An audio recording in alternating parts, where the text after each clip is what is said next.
Dahulu kala, konon katanya ada sepasang suami istri yang sempat miskin jadi punya kerajaan lalu miskin kembali.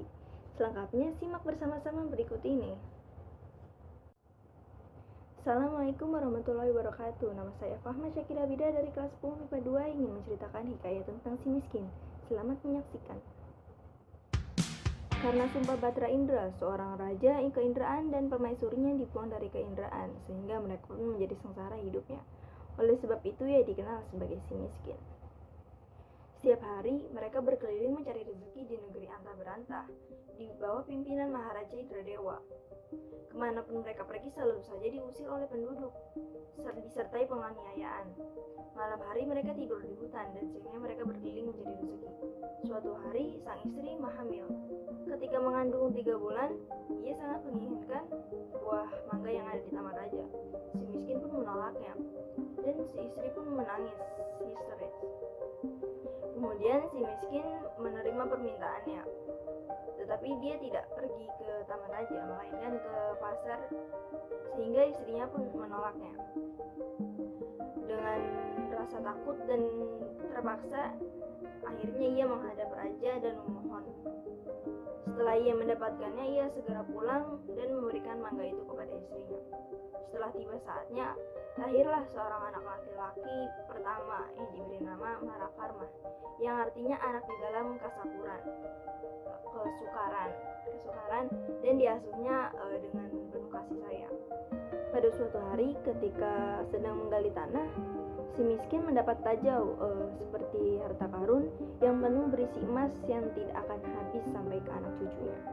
Dengan takdir Allah, di tempat itu berdirilah sebuah kerajaan komplit dengan perlengkapannya. Kemudian si miskin mengganti namanya menjadi Maharaja Indra Angkasa dan istri yang bernama Tuan Putri Ratna Dewi, dan negerinya diberi nama Puspasari. Tidak lama kemudian lahir anak kedua mereka bernama Mila Kusuma.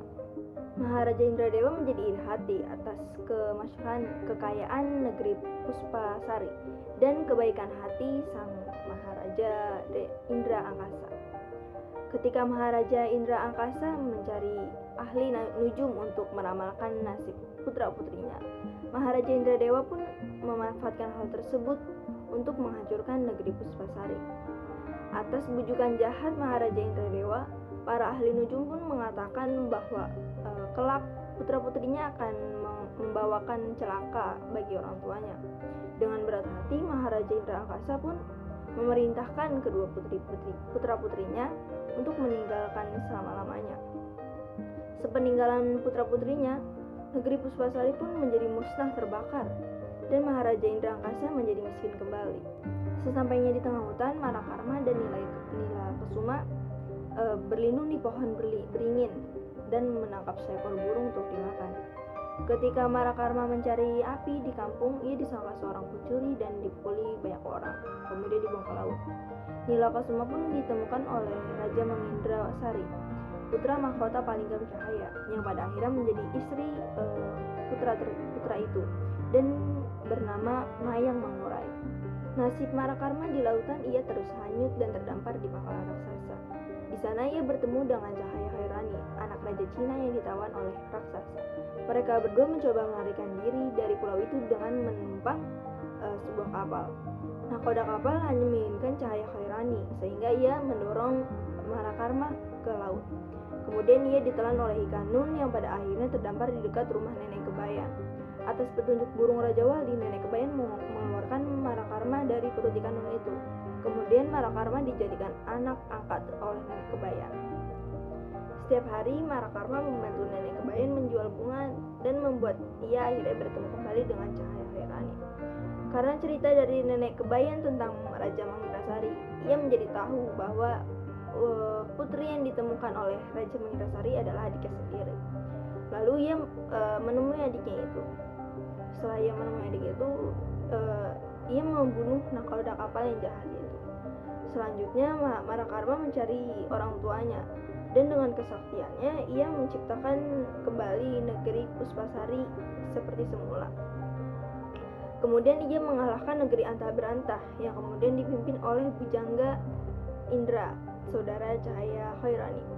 Akhirnya Marakarma pergi ke negeri mertuanya, Merku Indra dan menggantikan mertuanya itu menjadi Sultan Mangindrasari dan menjadi raja di Palingam Cahaya. Sedikit pesan dari Hikayat Si Miskin. Jangan mudah terpengaruh dengan kata-kata orang lain. Hadapilah semua rintangan dan cobaan dengan sabar dan rendah hati.